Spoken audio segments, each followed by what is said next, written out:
Isa yun ma'am sa pwedeng i-consider dahil unang-una ma'am ay significant yung binigay niyang information kasi siya po yung nakapagturo kung asaan yung mga bangkay. Malaki ang naging papel ng inupahang driver ng sports utility vehicle ng mga suspect sa pagkakahanap sa bangkay na magkasintahang sina Geneva Lopez at Israeli na si Yitzhak Cohen. Ayon kay Philippine National Police Public Information Office Chief Police Colonel Jean Fajardo, ito ang nagbigay ng impormasyon sa mga pulis na ibinaon ang magkasintahan sa isang quarry site sa Barangay Santa Lucia, Capas, Tarlac.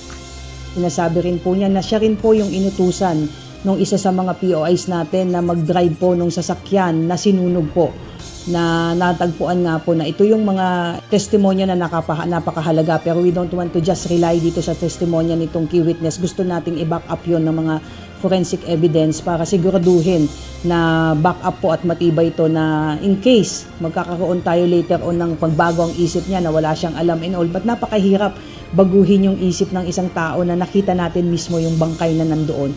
Bunsod nito, pinag-aaralan na ng PNP kung gagawing state witness ang SUV driver sa kaso. Siya mismo ang hinarap sa korte at nakausap po ng judge, kaya nagdesisyon po yung judge na ilabas po. So yung tanong niyo po na po pwede ba siyang i-discharge, kung re-reviewin po natin yung procedure, kailangan po munang masampahan siya before later on ay magkaroon po tayo, mag-motion po tayo para i-discharge po siya para gawing state witness po. Tiniyak din ng PNP ang kaligtasan ng SUV driver at ng pamilya nito.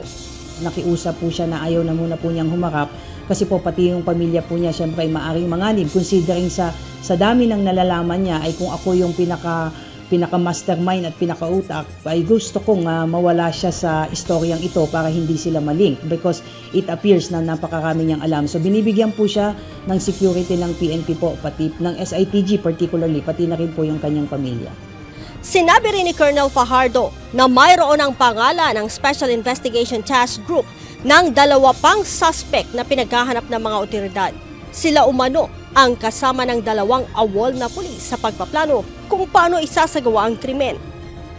Meron na pong mga information na nakakarating po sa PNP po with respect doon sa mga ina-account. We already have names, kahit mga aliases po. So nandun po yung direksyon, hinahanap po natin sila, bagamat kailangan nating dumaan sa proseso po na para makuha po natin sila at maimbestigahan po.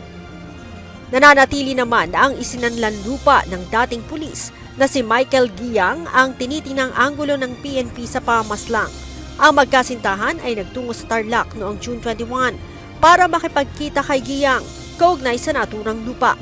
Subalit hindi na nakabalik ang mga ito hanggang sa matagpuan ang kanilang bangkay noong Sabado, July 6. Leia Ilagan, UNTV, News and Rescue. Diyos ang aming sandigan, serbisyo publiko ang aming pinahahalagahan.